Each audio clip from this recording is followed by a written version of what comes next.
आषाढी एकादशी विशेष संत निरंकारी मंडळाकडून वारकऱ्यांसाठी मोफत दवाखाना आणि सत्संग पर्वणीचे केले जाणार आयोजन। आषाढी एकादशीच्या निमित्ताने लाखो वारकरी आपल्या लाडक्या विठुरायाच्या दर्शनासाठी पंढरपूर नगरीत दाखल होत आहेत। त्यांच्या सेवेसाठी संत निरंकारी मंडळ पुढे सरसावले आहे।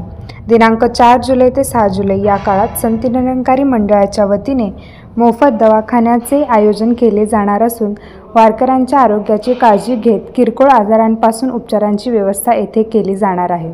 इतकेच नव्हे तर या काळात प्रत्येक तासाला विशेष सत्संग पर्वणीचेही आयोजन करण्यात आले असून त्याद्वारे खऱ्या विठ्ठलाची ओळख करून दिली जाणार आहे। भक्तिभाव, सेवाभाव आणि अध्यात्माचा संगम असलेली ही पर्वणी भाविकांसाठी एक अनोखा अनुभव ठरणार आहे। संत निरंकारी मंडळाचा हा उपक्रम वारकऱ्यांच्या सेवेतून समाज प्रबोधन आणि आध्यात्मिक जागृतीचा संदेश घेऊन येत आहे।